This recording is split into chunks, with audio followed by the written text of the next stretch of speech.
Israel पर Iran और Hezbollah की तरफ से अभी तक के सबसे बड़े हमले का खतरा बढ़ता ही जा रहा है।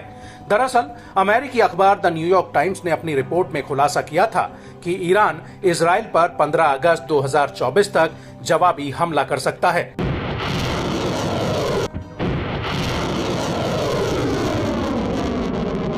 लेकिन इस सब के बीच इजराइल के उत्तरी बॉर्डर पर हिजबुल्लाह ने कोहराम मचा रखा है और अब ऐसा लग रहा है कि इजराइल के ऊपर ईरान और हिजबुल्लाह की तरफ से डबल अटैक होने जा रहा है।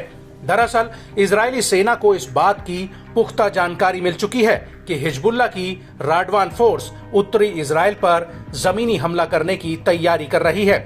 आईडीएफ का कहना है कि राडवान फोर्स के पास उत्तर में घुसकर सेटलमेंट्स में अपना झंडा लहराने और उस इलाके को आग के हवाले करने की ताकत है और ऐसे में हिजबुल्लाह को किसी भी सूरत में हल्के में नहीं लिया जाना चाहिए।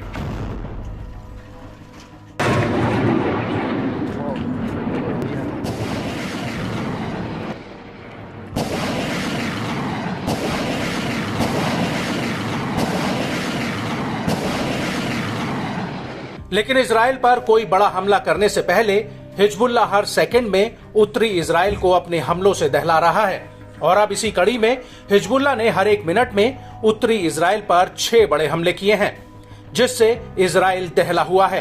हिजबुल्लाह का कहना है कि गैतौन में बने नए 146वीं डिवीजन के हेडक्वार्टर को ग्रेड रॉकेट के साल्वो से उड़ा दिया गया। हिजबुल्लाह का यह भी कहना है कि उसने 12 अगस्त 2024 की सुबह इस हमले के बाद मैतुला सेटलमेंट में कई राउंड रॉकेट और गोला बारूद दागा है और इस हमले के कुछ घंटों बाद सुमाका मिलिट्री साइट पर गोला बारूद से हमला किया गया। और शाम होते होते करीब 7:15 पर हिजबुल्लाह ने हनीता मिलिट्री साइट के करीब इजरायली सैनिकों के ऊपर बड़ा हमला कर दिया। हिजबुल्लाह के मुताबिक इस दौरान अल अलम मिलिट्री साइट पर भी हमला किया गया है और अल मलिकिया साइट पर तो सीधे रॉकेट हमला किया गया, जिससे आईडीएफ को भारी नुकसान हुआ है। वहीं हिजबुल्लाह के इन हमलों के बीच इजरायली सेना के chief of staff lieutenant general Herzi Halevi ने आईडीएफ की एक बड़ी बैठक की है, जिसमें उन्होंने कई मोर्चों से युद्ध की योजना को मंजूरी दे दी है। हलेवी का कहना है कि हम उच्च स्तर पर युद्ध के लिए तैयार हैं। बड़ी बात यह है कि इस मीटिंग में आईडीएफ के deputy chief, intelligence head, operation के डायरेक्टर्स, उत्तरी कमांड के मुखिया और एयरफोर्स के हेड ने हिस्सा लिया था। आपको बता दें कि इस मीटिंग के पीछे एक बड़ा कारण है, वो ये कि 12 अगस्त 2024 को अमेरिकी फॉक्स न्यूज ने अपनी एक खबर में कहा कि इजराइल पर अगले 24 घंटों में ईरान और हिजबुल्लाह की तरफ से हमला हो सकता है, जिसके मद्देनजर आईडीएफ ने ये मीटिंग बुलाई थी। इसको लेकर इजराइल के रक्षा मंत्री योव गैलेंट का कहना है कि हम सतर्कता और तैयारी के दौर में हैं। तेहरान और बेरूत से खतरा हकीकत में कभी भी बदल सकता है और सभी को इसके बारे में तैयार रहने के लिए बताना जरूरी है। और सतर्कता का मतलब ये नहीं कि हम खौफ और दहशत में हैं।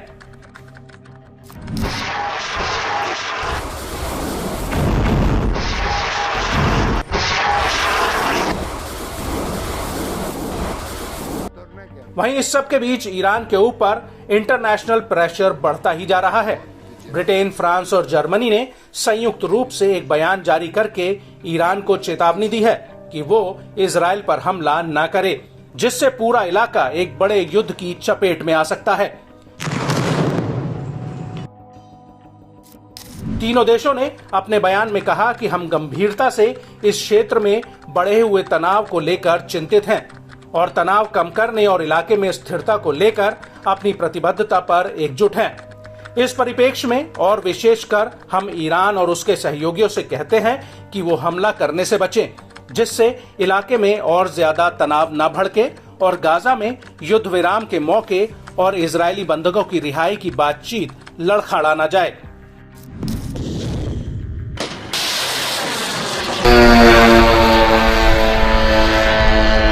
आपको बता दें कि ब्रिटेन, फ्रांस और जर्मनी ने कहा कि अगर ईरान ने इजराइल पर हमला किया तो वो अपने कृत्यों और शांति और स्थिरता को खत्म करने की जिम्मेदारी लेगा। हालांकि इतना सब होने के बावजूद ईरान के विदेश मंत्री अली बागेरी कानी ने चीन के विदेश मंत्री वांग यी से साफ कह दिया है कि ईरान के पास उपयुक्त जवाब देने और रोकने का अधिकार है।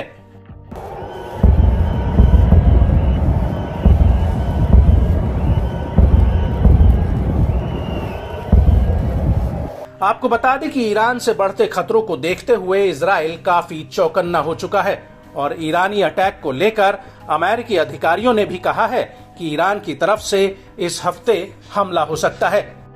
इसको लेकर अमेरिकी राष्ट्रपति भवन के प्रवक्ता जॉन किर्बी का कहना है कि हमारी चिंता साझा है और हम अपने इजरायली समकक्ष को बताना चाहते हैं कि ये इस हफ्ते हो सकता है। आपको बता दें कि जॉन किर्बी ने साफ कह दिया है कि अमेरिकी ईरानी हमले के लिए पूरी तरह से तैयार हैं। किर्बी के मुताबिक हालिया दिनों में अमेरिका ने मिडिल ईस्ट में अपनी मौजूदगी को और ज्यादा बढ़ाया है और ये मौजूदगी 13 से 14 अप्रैल 2024 को हुई इजराइल पर हमले से भी ज्यादा है।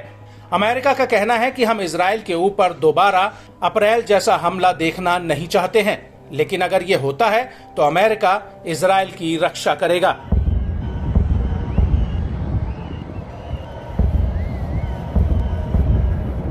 Just say a couple of things. Number one, we still believe a ceasefire deal is the best way to bring this war to an end. Look, when the Supreme Leader says he's going to avenge, we have to take that seriously. Now, I don't know what they're going to do or when they're going to do it, but we got to make darn sure that we're ready and that we have the capabilities in the region to be able to help Israel defend itself and, quite frankly, defend our own people, our own facilities, our own national security interests. We've also been very, very consistent about proving, not just with words, but with action, that we're going to stand up and defend Israel. I mean, on April 13th, when Iran launched 300 missiles and drones, the United States had aircraft, fighter planes in the air to knock them down. We've now added additional naval and air assets to the region to help defend Israel again. I think we've proven time and time again that we're going to support Israel.